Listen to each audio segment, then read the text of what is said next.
समाज सुधार अभियान के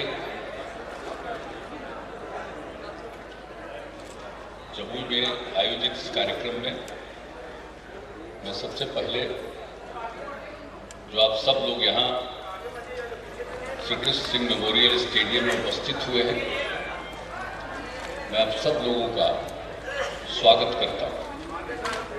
और इस कार्यक्रम में शामिल हुए हैं, यहाँ उपस्थित हैं बिहार के माननीय उप मुख्यमंत्री, जो मुंगेर जिले के प्रभारी मंत्री भी हैं, श्री तारकिशोर प्रसाद जी, बिहार सरकार के माननीय मंत्री शिक्षा विभाग और संसदीय कार्य विभाग तथा जो शेखपुरा के जिले के प्रभारी मंत्री हैं श्री विजय कुमार चौधरी जी, माननीय मंत्री भवन निर्माण विभाग जो जमुई जिले के प्रभारी मंत्री हैं श्री अशोक चौधरी जी, माननीय मंत्री परिवहन विभाग जो लखीसराय जिले के प्रभारी मंत्री हैं श्रीमती शीला कुमारी जी, विज्ञान एवं प्रावैधिकी विभाग के माननीय मंत्री जो यहीं से विधायक हैं, इसी जिले से श्री सुमित कुमार सिंह जी, और इस कार्यक्रम में हर इस तरह के कार्यक्रम में उपस्थित होने वाले माननीय मंत्री मद्य निषेध उत्पाद और निबंधन विभाग श्री सुनील कुमार जी, और इस कार्यक्रम में हम मौजूद माननीय पूर्व मंत्री और माननीय विधायक श्री दामोदर रावत जी, जमुई की माननीय विधायक सुश्री श्रेयसी सिंह जी, वन विभाग के माननीय विधायक श्री सुदर्शन कुमार जी, सिकंदरा के माननीय विधायक श्री प्रफुल्ल कुमार मांझी जी, तारापुर के माननीय विधायक श्री राजीव कुमार सिंह जी, पूर्व विधायक श्री रणधीर कुमार सोनी जी, बिहार विधान परिषद के पूर्व सदस्य श्री संजय प्रसाद जी,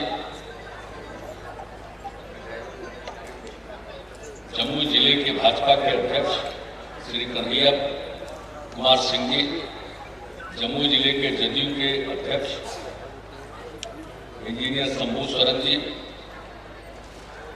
लखीसराय जिले के जनता दल के अध्यक्ष श्री रामानंद मंडल जी, यहाँ इस कार्यक्रम में उपस्थित रविंद्र मंडल जी, शैलेंद्र रावत जी, ठाकुर नवीन सिंह जी, अरुण मंडल जी, शशि सिंह जी,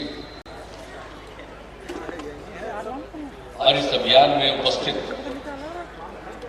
वरिष्ठ अधिकारी वर्ग, मुख्यमंत्री के प्रधान सचिव जो पहले मुख्य सचिव रहे हैं श्री दीपक कुमार जी, बिहार सरकार के मुख्य सचिव जनाब अमीर सुभानी साहब, बिहार के पुलिस महानिदेशक श्री एस.के. सिंघल जी, अपर मुख्य सचिव गृह विभाग और सामान्य प्रशासन विभाग श्री चैतन्य प्रसाद जी, अपर मुख्य सचिव मद्य निषेध उत्पाद एवं निबंधन विभाग श्री के पाठक जी, शिक्षा विभाग के सचिव और लखीसराय व शेखपुरा के प्रभारी सचिव श्री संगवा चुबा आओ जी, मुंगेर के प्रमंडलीय आयुक्त श्री प्रेम सिंह मीना जी,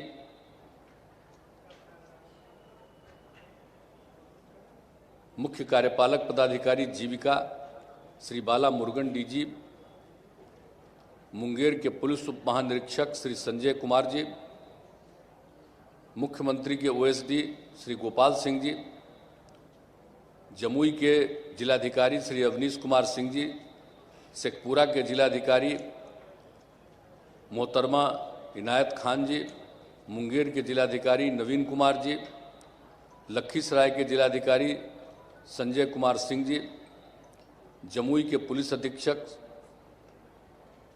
शौर्य सुमन जी, शेखपुरा के पुलिस अधीक्षक कार्तिकेय के शर्मा जी, मुंगेर के पुलिस अधीक्षक जगन्नाथ जला रेड्डी जी, लखीसराय के पुलिस अधीक्षक श्री सुशील कुमार जी, और इस कार्यक्रम में अपना अनुभव साझा करने वाली सुश्री बेबी कुमारी, श्रीमती पूनम कुमारी, श्रीमती गुंजन देवी, श्रीमती रीना देवी, श्रीमती शैला देवी, श्रीमती सुकरिया देवी, श्रीमती सुनैना देवी, मोहतरमा सोनी खातून जी, मोहतरमा परवीन खातून जी,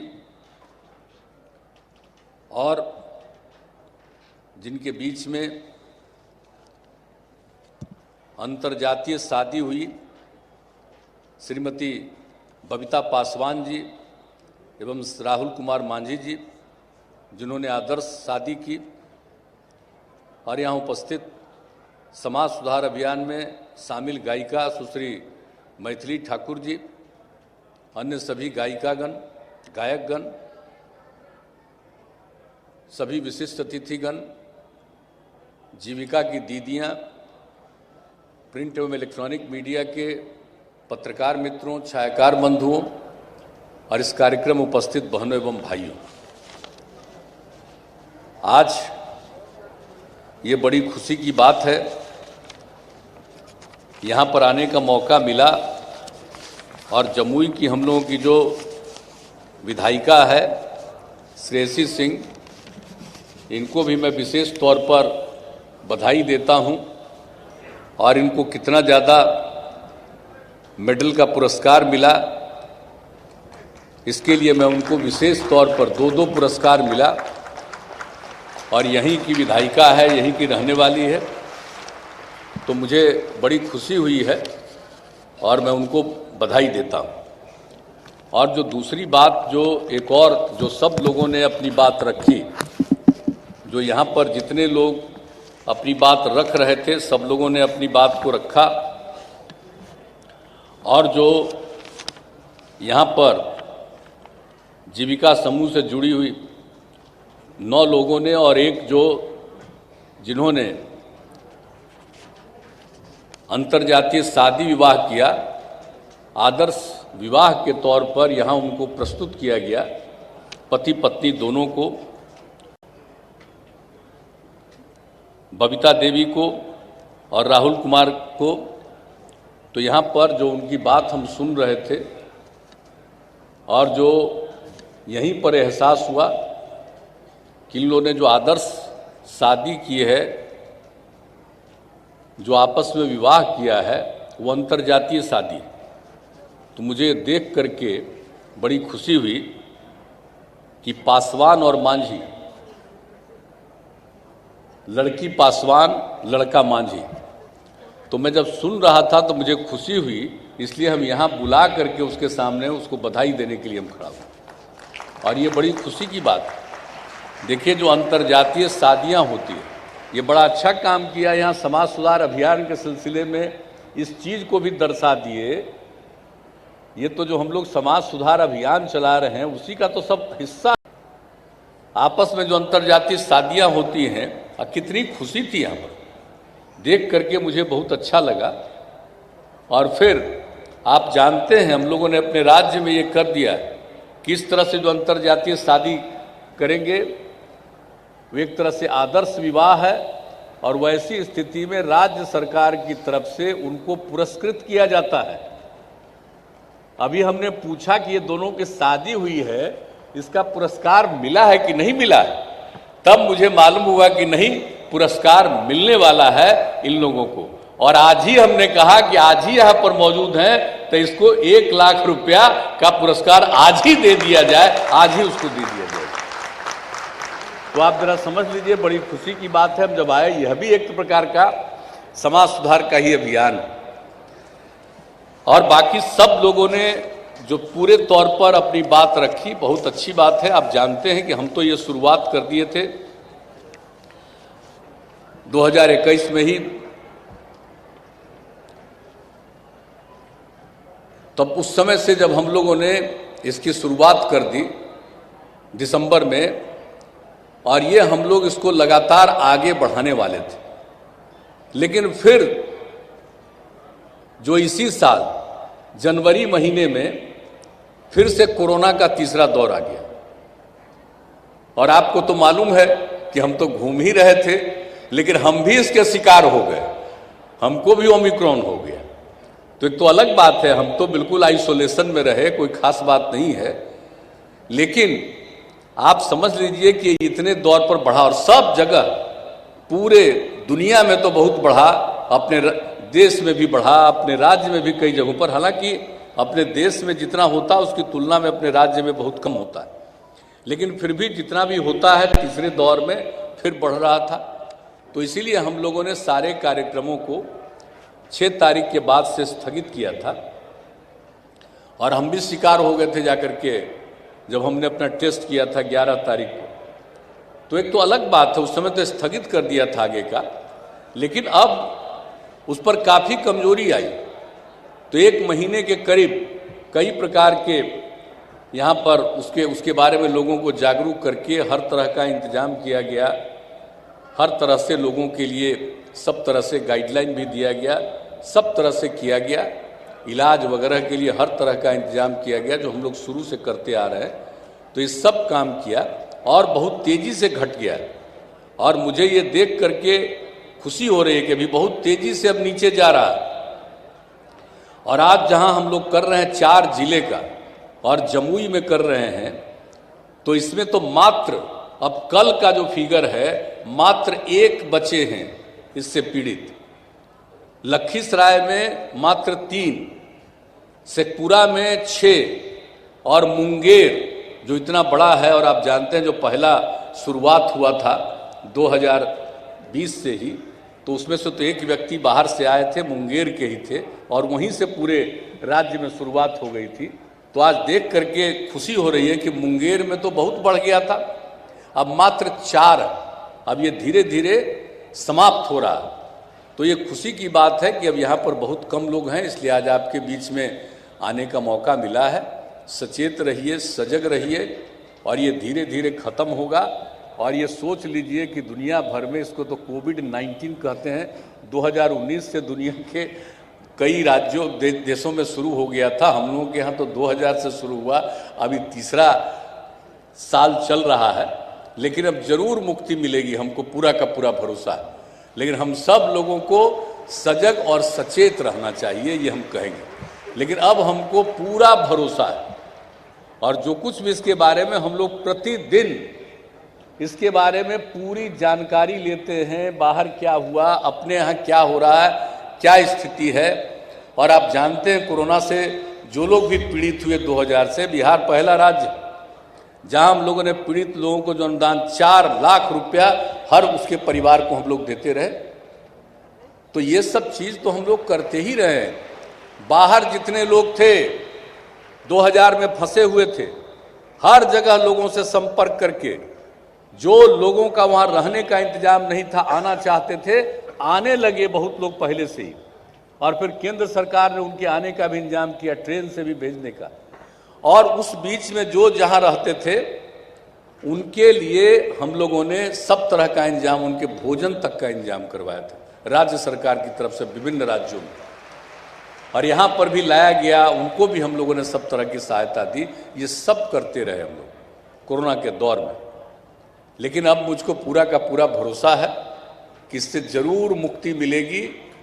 और ये तो सब शुरू हुआ है चाइना से, समझ गए ना, ये वहीं से कुछ हुआ है, वहीं से ही शुरू होकर के सब जगह है। जब इसके लिए आदरणीय प्रधानमंत्री जी ने मीटिंग की थी ऑल पार्टी, तो उसमें भी हम लोगों ने बात, और सब लोग इस बात को लेकर के कर समझ रहे थे।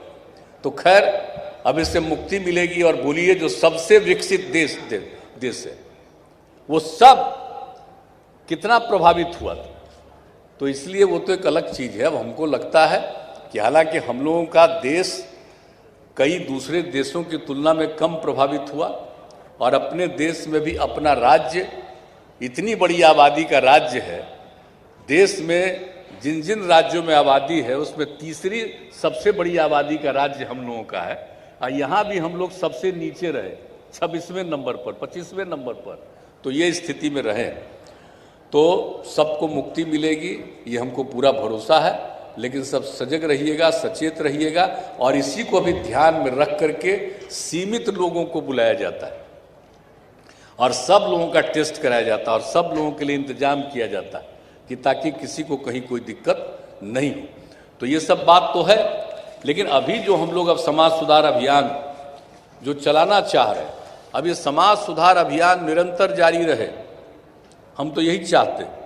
इस समाज सुधार अभियान में हम भी कई जगह जा रहे हैं, वो एक अलग बात है। 12 जगह का हम लोगों ने किया, और जब शराबबंदी लागू किया था 2016 में, तो उसके लिए भी हम लोगों ने इसके लिए जो यात्रा शुरू की थी, तो लागू करने के बाद भी हम सभी कमिश्नरी में एक एक जगह गए थे, 9 जगह। लेकिन इस बार हमने कहा समाज सुधार अभियान, और इसकी शुरुआत जो शुरू करने का फिर से हम लोगों ने फैसला किया कि आप जानते हैं ना, जो शराबबंदी लागू किया तो इसका कितना लाभ लोगों को हुआ और किस तरह से शराब यहां कितना बिकता था और सरकार को कितना उसका टैक्स आता था, ये सब अलग बात थी।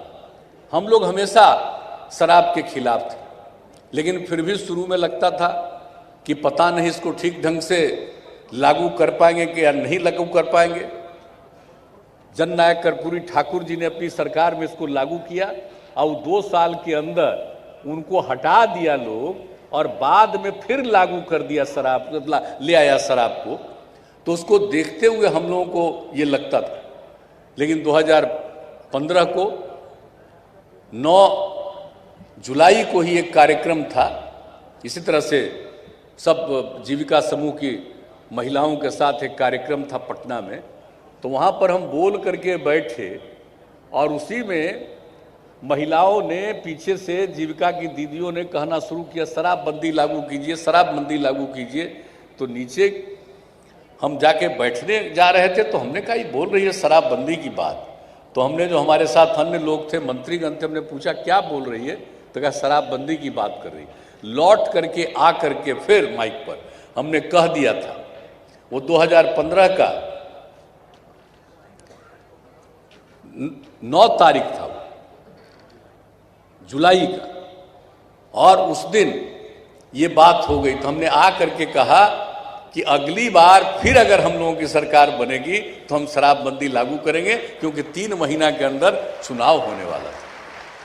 तीसरा राउंड हम लोगों को काम करने का मौका आप लोगों ने दिया 2005 से, तो तीसरा चुनाव होने वाला था। हमने एक लाइन वही ऐलान किया कि अगर आ जाएंगे तो जरूर लागू करेंगे। फिर आ गए, तो जैसे ही आ गए तो वैसे ही, और 26 नवंबर को कार्यक्रम हम 11 से करवा रहे, तो उसी समय से इन सब चीजों के पक्ष में, शराबबंदी के लिए कि शराब पीना बुरी चीज है, ये सब का प्रचार प्रसार करवाते थे। तो ये सब चलता था। तो उसी की जो मीटिंग थी 2015 में, उसी दिन हम लोगों ने कहा कि आज से इसके बारे में पूरे तौर पर अभियान चलाया जाए। और पूरे तौर पर अभियान चलाने के लिए, और अभी हमारे यहाँ बैठे हुए हैं के पाठक जी, ये फिर ही अपर मुख्य सचिव मद्य निषेध के, ये उस समय भी इन्हीं को जिम्मेवारी थी, लेकिन बीच में 2 साल के बाद और काम किए और फिर ये दिल्ली गए भारत सरकार की सेवा में, वो सब तो अलग बात है। फिर लौट करके आए, जैसे ही लौट करके आए फिर इनको हमने कह दिया कि फिर मद्य निषेध वाला काम आपको देखना है। अब ये तैयार हुए और अब ये काम कर रहे हैं। अब मंत्री जी भी भाषण किए, जब ये सब हम लोग काम शुरू कर रहे थे 16 में, तो अभी जो मंत्री जी हैं मद्य निषेध वाले, ये उस समय पुलिस के अधिकारी थे, बड़े अधिकारी, तो हमारे कार्यक्रमों में रहते थे, उसमें भी आ करके जो हम बोलते थे उन बातों के बारे में अपनी बात कहते थे। आज इनको जिम्मेवारी है। तो अब तो जो हम लोगों ने देखा, तो उस समय तो लागू कर दिया हम लोगों ने, और कितना बड़ा अभियान चलाया। और जो अभियान हम लोग चलाए, और इसके बाद इसको 1 अप्रैल से 2016 में 30 मार्च को कानून बनाया और उसके बाद इसको हम लोगों ने लागू किया। अभी बैठे हुए हैं हमारे, उस समय स्पीकर साहब थे, ये भी यहीं पर है बैठे हुए। तो ये सब बन गया कानून और उसको हम लोगों ने लागू किया। लेकिन उस समय जो अभियान चला रहे थे तो हम लोगों ने सोचा कि ग्रामीण अंचल में तो पूरा देसी विदेशी सब बंद कर देंगे और बड़े शहरों का जो है उसमें कुछ बड़े शहरों का कॉरपोरेशन वाला, उसमें हम लोगों ने कहा कि चलिए यहाँ देसी शराब तो बंद होगा लेकिन अभी विदेशी शराब को रहने देते हैं। वहाँ अभियान नहीं चलाया, वहाँ आगे अभियान चलाएंगे फिर बंद करेंगे, सोच करके हम लोगों ने एक से लागू किया। लेकिन जब बड़े बड़े शहरों में, यहाँ तक कि पटना और अन्य बड़े शहरों में जो उसको लागू रखा गया था विदेशी शराब के लिए, कितना विरोध किया महिलाओं ने, पुरुषों ने, नवयुवकों ने, युवतियों ने, पूरा का पूरा। और जो भी दुकान था एक दुकान को खोलने नहीं दिया।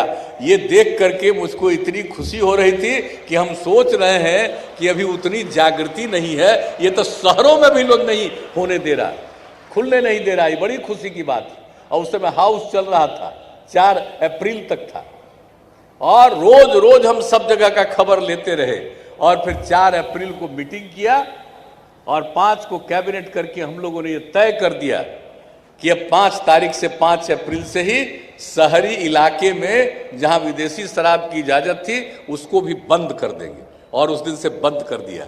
सिर्फ 4 दिन के बाद 5वें दिन से सब जगह, और उसके बाद जो अभियान चलाए सब जगह गए, आने का मौका मिला एक एक जगह पर जाकर के। उस बार तो मुंगेर में था, तो कई जगह से हम लोगों ने पूरे तौर पर जो भी हम लोगों ने कार्यक्रम किया था, क्या अच्छा कार्यक्रम था।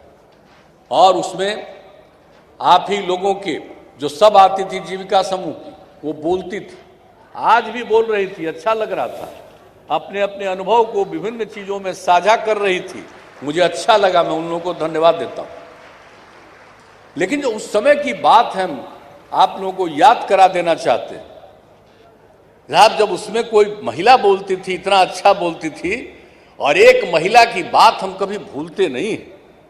वो खड़ा होकर के बोली थी, कही कि देखिए मेरे पति शराब पीते थे, नौकरी करते थे, शराब पीते थे, और जब करते थे ऑफिस से लौट करके आते थे, दारू पी करके आते थे और रात में आकर के झगड़ा करते थे, देखने में बहुत खराब लगते थे।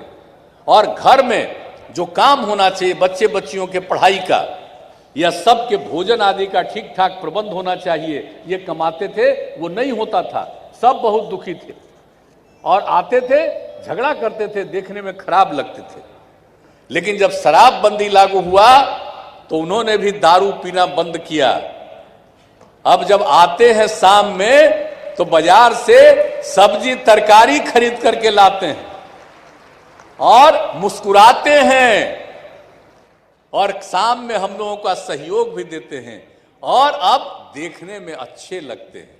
तो ये बात एक महिला ने कहा, वो कितना बढ़िया लगा कि आप सोच लीजिए, शराब छोड़ने से किसी की स्थिति कैसी होती है। पहले आकर के घर के लोगों को तबाह करता था और जब दारू पीना बंद किया तो घर के लोगों का सहयोग करता है, मुस्कुराता है और सबको अच्छा लगता है। तो ये वातावरण हुआ। और आपको मालूम है, एक बात अच्छी तरह जान लीजिए, हम लोग इस काम को करते हैं लेकिन चंद लोग तो गड़बड़ होते नहीं जी। आदमी जो है वो सब आदमी शुद्ध होगा, कुछ ना कुछ तो गड़बड़ होगा ही। ये तो नेचर का देन है, सब ठीक नहीं रह सकता। कुछ प्रतिशत 10% से नीचे महा गड़बड़ी करता है, इधर से उधर। तो वैसे लोग तो कुछ होते हैं, गड़बड़ी तो करते हैं। और उसमें भी जानते हैं कुछ बड़े बड़े लोग जो शराबबंदी लागू हुआ हमसे बहुत नाराज, उसमें से कई लिखने वाले लोग हैं, अपने को काबिल समझते हैं, काबिल हैं, अंड वंड लिखता है। बिहार में कितना काम हम किए, इसकी कोई चर्चा नहीं। लेकिन कोई अगर हम पर कुछ बोलेगा हम लोगों के खिलाफ आलोचना करेगा, खूब लिखेगा, खूब छपता है कई जगहों पर। तो देखिए बड़े नाराज हैं कुछ लोग हमसे, जो हम शराबबंदी किए। भाई हमसे क्यों नाराज है? शराब तो बड़ी बुरी चीज है। कितनी बुरी चीज है शराब, शराब से कितना नुकसान होता है, लेकिन फिर भी सोच लीजिए। लेकिन इसके लिए जो हम लोग चाहते हैं कि शराब कितनी बुरी चीज है, और आप तो जानते हैं कि अभी जो फिर हम लोग अभियान चला रहे हैं, तो इस अभियान के सिलसिले में, इस समाज सुधार अभियान में ये सबको कागज दिया गया। अभी कुछ देर पहले हम देख रहे थे, कागजवा लेकर के गर्मी लग रहा था तो ऐसे कर रहे थे, हम देख रहे थे सबको। तो ये चीज जो है सुरक्षित रखिएगा, न सिर्फ पढ़िएगा बल्कि सबको पढ़ाइएगा। ये कितनी बड़ी बात है। आप जानते हैं क्या हुआ? देश को आजाद कराए राष्ट्रपिता महात्मा गांधी बापू ने, और जब आजादी की लड़ाई लड़ रहे थे तो उस समय भी उन लोगों को कहते थे, शराबबंदी के लिए अभियान चलाते थे और कहते थे शराब कितनी बुरी चीज है। इसी में लिखा हुआ है, बापू ने जो कहा था, क्या कहा था? शराब आदमियों को न सिर्फ उनका पैसा छीन लेता है बल्कि उनकी बुद्धि भी हर लेती है। ये कब? जब आजादी की लड़ाई चल रही थी, और उस समय उन्होंने अभियान चला करके ये सारी बातें कही। हम तो नई पीढ़ी तक के लोगों को कहना चाहते हैं, बहुत लोग बापू की बात को खाली बापू का जय जय करेंगे, लेकिन बापू ने जो काम किया है उसको कोशिश करते हैं लोग कि भूल जाए, जाने नहीं। आप बापू को भूलिएगा, देश आजाद होता, राष्ट्रपिता है, और उन्होंने जो कहा एक एक चीज, शराब के बारे में क्या कहा कि जो आदमी शराब पीता है उसके बारे में कि शराब आदमी को सिर्फ उसका पैसा नहीं बर्बाद करता, उसका पैसा नहीं छीन लेता, बल्कि साथ साथ उसकी बुद्धि को भी हर लेता है। कितनी बड़ी बात है। आप दारू पीजिएगा तो अपना पैसा तो बर्बाद कर ही रहे, लेकिन धीरे धीरे आपकी बुद्धि भी खत्म होती चली जाएगी। ये अच्छी तरह जान लीजिए। ये बापू ने कहा ये होता है, अभी हम उसके बारे में बताएंगे। और शराब पीने वाला इंसान हैवान हो जाता है। आप सोच लीजिए, शराब पीता है, पहले इंसान था जब शराब नहीं पीता था, और शराब पिएगा तो हैवान हो जाएगा, इंसान से हैवान बदल जाएगा। संपत्ति उसकी नष्ट नहीं होगी, उसकी बुद्धि भी खत्म हो जाएगी। और बापू ने उस समय कहा था, यूं ही कहते थे कि अगर 1 घंटा के लिए भी हम तानाशाह बन जाएं तो हम पूरे तौर पर देश में शराब को बंद कर देंगे, समाप्त कर देंगे। आप सोच लीजिए। और उसके बाद जब देश आजाद हुआ है तो कानून बना है। क्या चीज है? संविधान में प्रावधान है, ये किया गया है, हर राज्य को अधिकार दिया गया है। शराब बुरी चीज है और जो भी राज्य चाहे इसको खत्म कर सकता है। 47वें नंबर पर है। ये सब काम है। कुछ राज्यों में तो शराबबंदी लागू है, कई राज्यों ने लागू किया, फिर उसमें खत्म हो गया। बिहार में भी लागू हुआ, खत्म हुआ 2 ही साल के बाद, 2.5 साल के बाद, और हम लोग तो 6 साल से चला रहे हैं, और इसीलिए हम लोगों के बीच में जा रहे हैं। और अब जानते ही हैं कि शराब बंदी के पक्ष में लोग बहुत हैं, और जो शराब पहले पीते थे, हमने एक सर्वे कराया था 18 में, और उसी में जो रिपोर्ट आई थी 1,60,00,000 से भी ज्यादा, लगभग 64 लाख लोगों ने शराब पीना छोड़ दिया था। और इस बार हमने कहा है विभागों को कि इस बार फिर सर्वे करिए, और इस बार लोगों को और पता चलेगा कि कितनी बड़ी संख्या में लोगों ने शराब पीना छोड़ दिया। तो शराब कितनी बुरी चीज है, और लोगों ने इसको छोड़ा, इसलिए ये सब अभियान चल रहा है। और देख लीजिए जरा, कुछ लोग तो समझते हैं, बहुत लोग कह रहे थे कि भाई दारूबंदी कर रहे हैं तो हमरा तो दारू शराब नहीं पिएंगे तो तबीयत खराब हो जाएगी। हमने कहा कि दारू पीने से तबीयत खराब होती है, दारू नहीं पीने से तबीयत खराब नहीं होती है। और यहां पर हम लोगों ने इंतजाम करवाया था कई जगहों पर कि इस तरह के लोग हैं, जा करके देख लें और सुन लें और समझ लें। ये किया गया था, सब काम 16 में, और सबको पता चल गया। और यहां पर कोई इजाजत नहीं। कुछ राज्यों में तो इजाजत दे दिया था, हम लोग तो ये भी इजाजत नहीं दिए कि ये बिल्कुल गलत चीज है। और ये तो काम हम लोगों ने 16 में किया।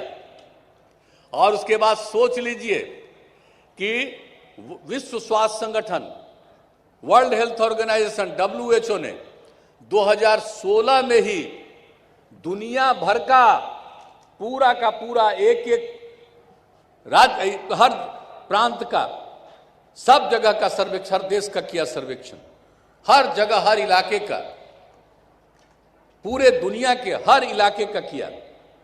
और उन लोगों ने जो काम किया पूरा एक साल, पूरा 16 में किया। और उसके बाद जो पूरी की पूरी रिपोर्ट आई, उसका पूरा का पूरा अध्ययन करके, आकलन करके 2018 में विश्व स्वास्थ्य संगठन ने, WHO ने इसको प्रकाशित किया कि शराब क्या चीज है, शराब के दुष्प्रभाव के बारे में जो कुछ भी लिखा। और इसमें हमने इसीलिए इसी में लिख दिया है शराब के दुष्प्रभावों पर विश्व स्वास्थ्य संगठन की रिपोर्ट, ये उसी में लिख दिया।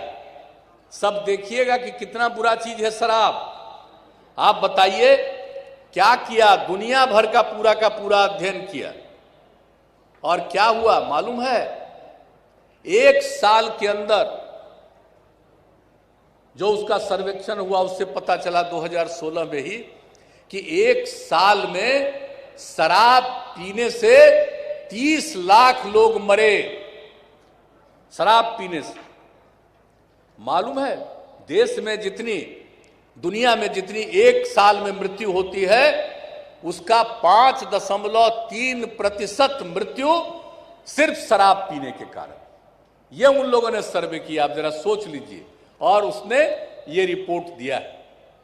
और आप सोच लीजिए एक साल में 30 लाख, आई चौथा साल चल रहा है कोरोना का दौर। और आपको मालूम है पूरे दुनिया में चौथे साल में भी मिला करके अभी तक की कोरोना से 30 लाख लोग नहीं मरा। अब आप सोच लीजिए, ये कोरोना जैसी चीजों से भी इतने दिन से चल रहा और इतने लोग मरे हैं दुनिया भर में, तो इसके इतनी गंभीर बीमारी से जितने लोग मरे चौथे साल में, यानी कुल मिलाकर के 2 साल से भी ज्यादा समझ लीजिए। अभी तो चौथा साल शुरू है और 19 वाला भी शुरू से हुआ था, यानी लगभग समझ लीजिए 2.5 साल के करीब। और उसकी मौत अब तक जो रिपोर्ट आई है अभी तक 30 लाख का रिपोर्ट नहीं है, उससे कम है। तो आप जरा सोच लीजिए कि ऐसी गंभीर चीज से, बीमारी से भी जितनी मौत होती है एक साल के अंदर भी उससे बहुत ज्यादा मौत, 30 लाख लोगों की मौत। तो ये रिपोर्ट विश्व स्वास्थ्य संगठन ने प्रभावित किया और क्या इसको प्रकाशित किया। और दारू पियोगे, गड़बड़ सड़बड़ करेगा, तुमको पिला देगा और तुम पी के मर जाओगे। और दूसरे कई राज्यों में हम तो शराबबंदी लागू किए हुए हैं, आज जो दूसरे कई राज्यों का जरा कहानी जान लीजिए जहां शराब बंदी नहीं है, शराब चलता है और वहां भी गड़बड़ शराब पिला के कितने लोगों को मारता है, यहां से भी ज्यादा की संख्या सब जगह। तो कहने का मतलब है कि दारू पीना कितनी बुरी चीज। और इसीलिए हमने कहा कि नहीं, इस बात को लेकर के कुछ लोगों को बुरा लग रहा शराबबंदी लागू है, हम इसको लेकर के और पूरे तौर पर अभियान चलाएंगे। और ये अभियान की शुरुआत की, और सिर्फ इसी के लिए नहीं बल्कि आप सब जानते हैं दहेज प्रथा और बाल विवाह, उसके लिए भी हम लोगों ने चलाया था 17 में। तो वो तो बात है ही, लेकिन उसके साथ साथ इसमें जो एक एक बात लिखा है उसने, और कितने प्रकार की बीमारियां, 200 तरह की बीमारियां होती हैं। और दुनिया भर में शराब पीने से आत्महत्या का जितना मामला है, आत्महत्या का जितना मामला दुनिया में एक साल का है, उसका 18% दारू पीने के कारण। और आपसी झगड़ा तो बहुत लोग करते हैं, लेकिन सबसे ज्यादा आपसी झगड़ा दारू पीने वालों के बीच में होता है, वो दुनिया भर का 18% का आपसी झगड़ा। और सबसे बड़ी बात है सड़क की दुर्घटना। तो आप जरा सोच लीजिए, सड़क दुर्घटना, दुनिया भर में सड़क दुर्घटना। अरे दारू पी के गाड़ी चलाइएगा तो एक्सीडेंट तो होगा ही ना, ये तो होता ही है। और दुनिया भर में दारू पी करके गाड़ी चलाइएगा तो दुनिया भर में जितना जो सड़क का एक्सीडेंट होता है, रोड एक्सीडेंट होता है, 27% एक्सीडेंट दुनिया का, ये WHO ने प्रकाशित किया एक साल के अंदर, वो दारू पी करके गाड़ी चलाते हो तो इसलिए।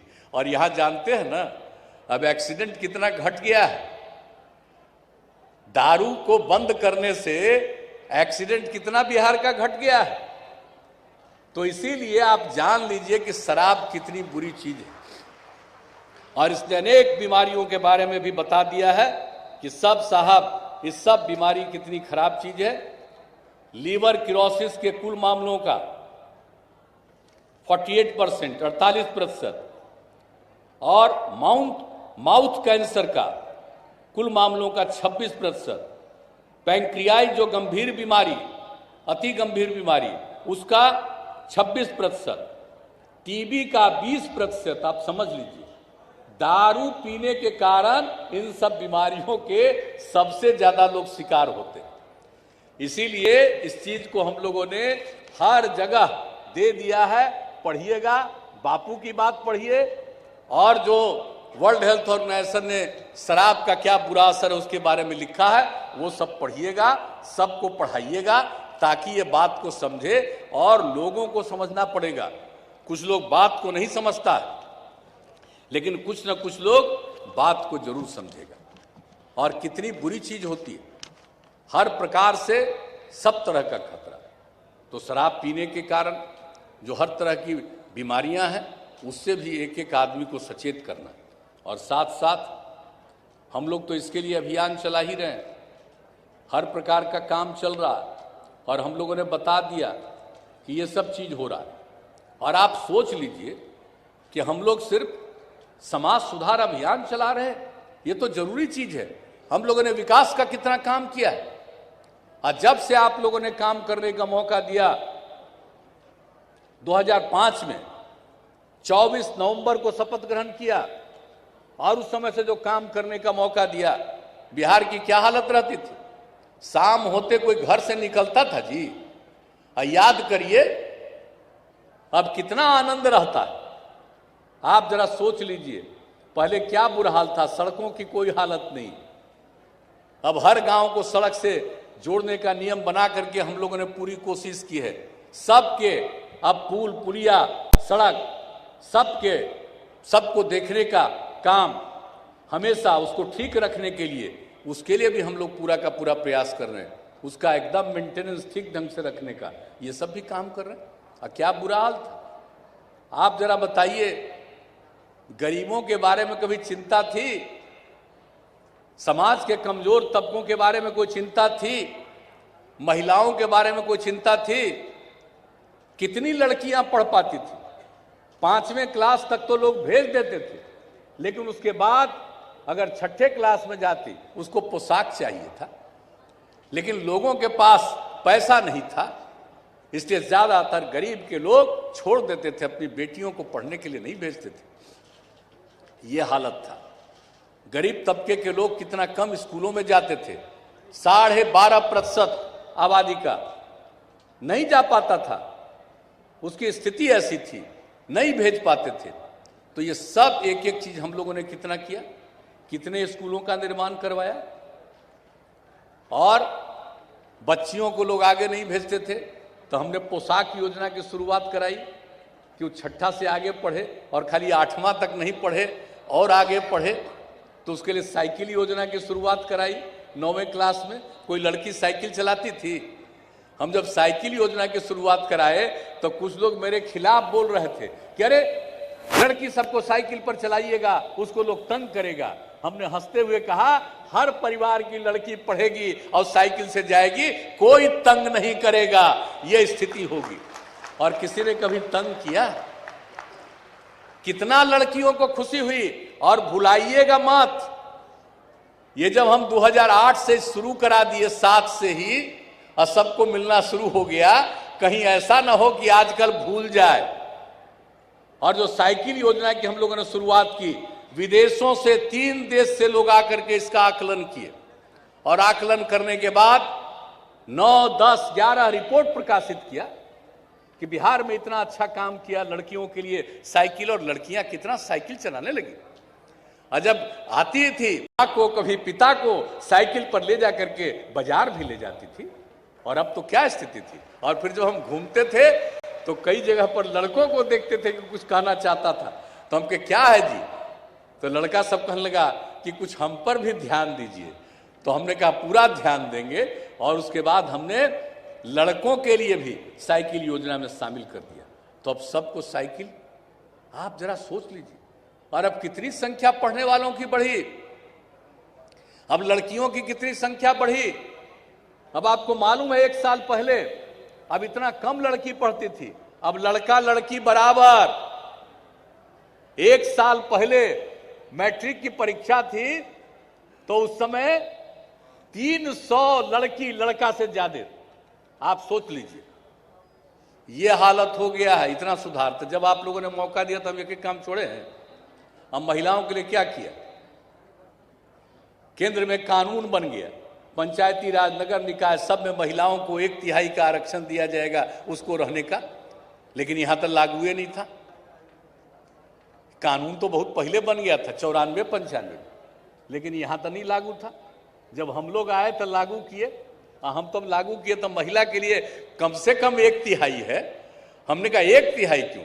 बिहार पहला राज्य हुआ जिसमें हमने महिलाओं के लिए पंचायती राज संस्थाओं में, और उसके 1 साल के बाद नगर निकायों में भी हम लोगों ने महिलाओं के लिए 50% का आरक्षण दिया। अब चौथा चुनाव पंचायत का हो गया, अब इसी साल नगर निकायों का भी होने वाला है। अब सोच लीजिए कितनी महिलाएं आगे बढ़ गई, अब पढ़ने में बढ़ गई, और सबको ये जिम्मेवारी मिल गई। और हम लोगों ने स्वयं सहायता समूह में बहुत कम महिलाएं थी, बहुत कम। और जब 2006 में हमने इसको देखा, और उसी समय हमने तय किया कि नहीं, हम बड़ी संख्या में महिलाओं को जीविका इसमें शामिल करेंगे, और इसका नाम हमने दिया जीविका। नामकरण बिहार में किया जीविका, भ्रम मत रखिएगा। और बिहार में जो महिलाओं के लिए जो हम लोगों ने स्वयं सहायता समूह बनाया, हमने 10 लाख का लक्ष्य रखा था, अब तो 10 लाख से भी आगे बढ़ गए। अब 1,28,00,000 परिवार महिलाएं जुड़ गई है, और सब जीविका के साथ जुड़ गई, और कितना आगे बढ़ रही हैं। और इसके लिए हमने वर्ल्ड बैंक से कर्ज लेकर के ये सब काम किया था, शुरू कराया था, और आज भी ये सब कुछ हो रहा, सब तरह से कितना आगे बढ़ रही। अब पहले देखते थे, गांव में जाते थे तब महिलाओं को बेचारे को पहनते हुए कपड़ा उपड़ा कैसा लगता था। अब कहीं भी जाते हैं तब महिलाएं कितना ठीक लगती हैं, ये कभी देखा है। इतना पहले ये सब काम हम लोगों ने किया। और फिर नौकरी में सबसे पहले हमने 13 में ही ऐलान कर दिया, पुलिस में महिलाओं को 35% का आरक्षण, और उसके बाद 16 से सरकार की हर सेवाओं में महिलाओं को 35% का आरक्षण कर दिया। अब कितनी बड़ी संख्या में सरकारी सेवाओं में महिलाएं आ गई।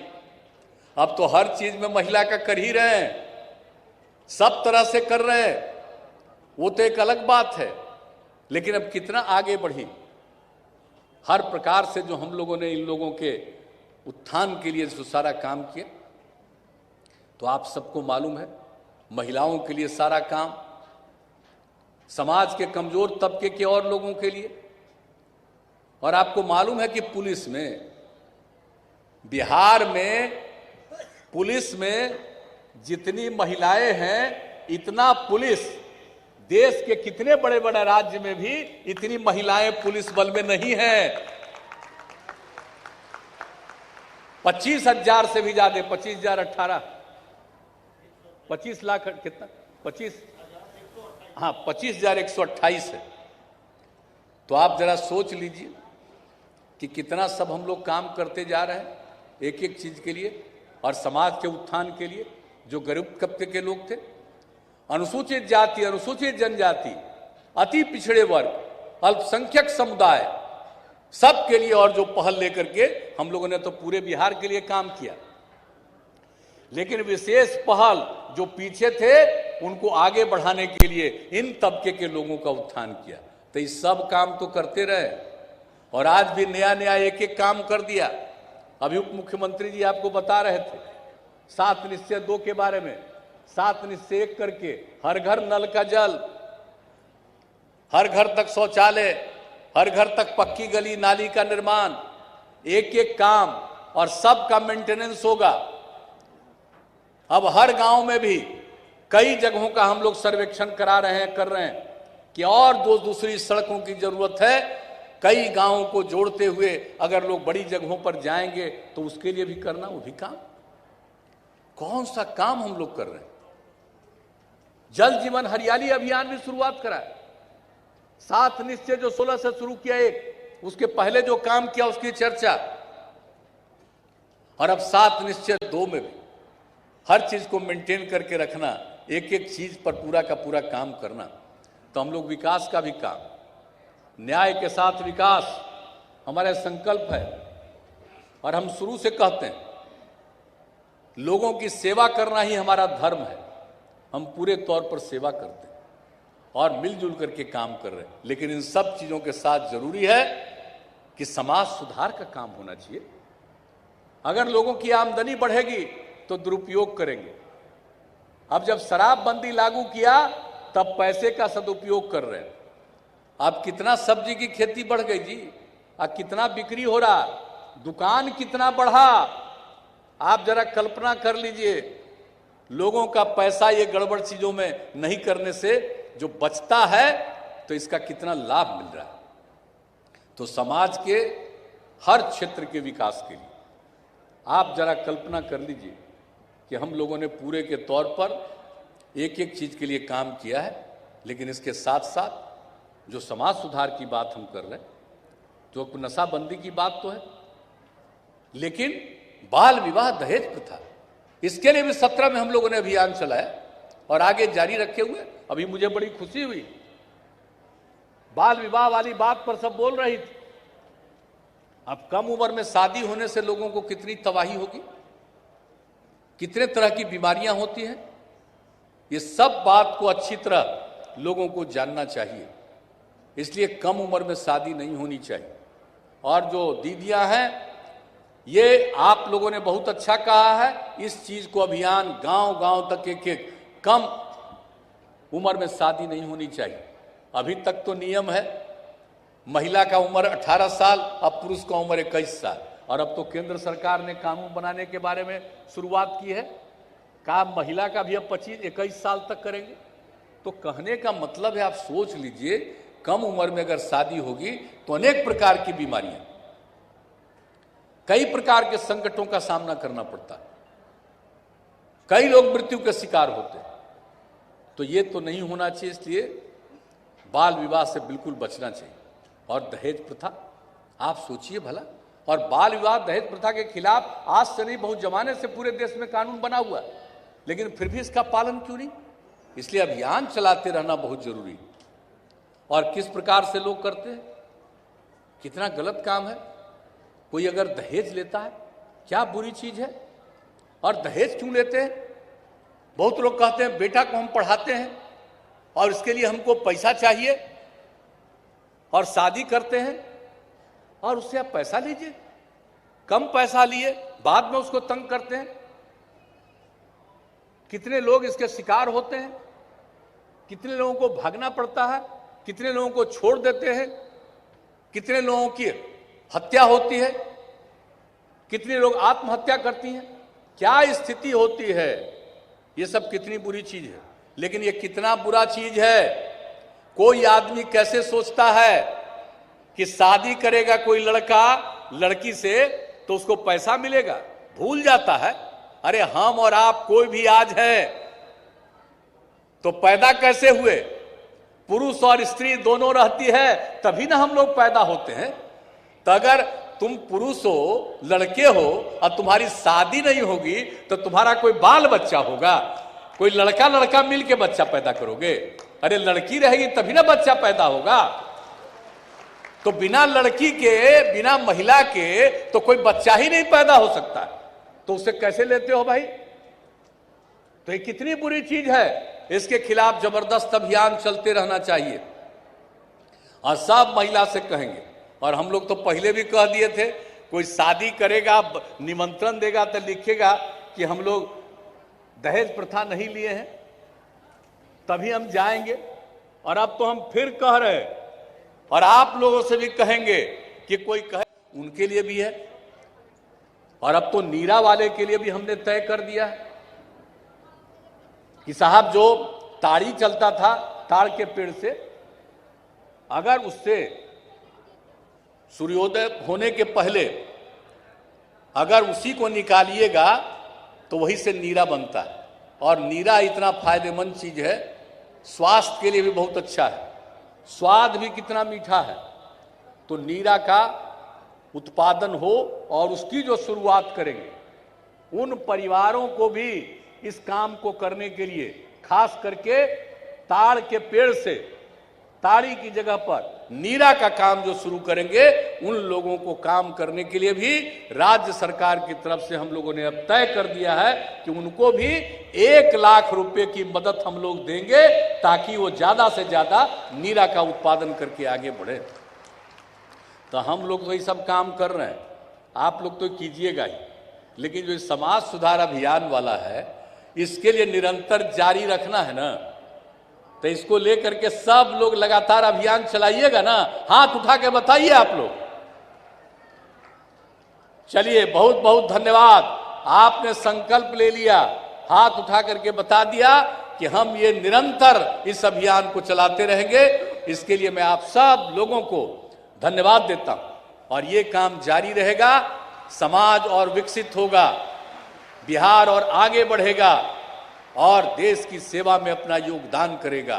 तो मिलजुल करके हम लोग चलें और आपस में प्रेम का और भाईचारे का माहौल रहना चाहिए। बिना मतलब का बहुत लोग झगड़ा करने के चक्कर में रहता है, उन लोगों के चक्कर में मत पड़िएगा।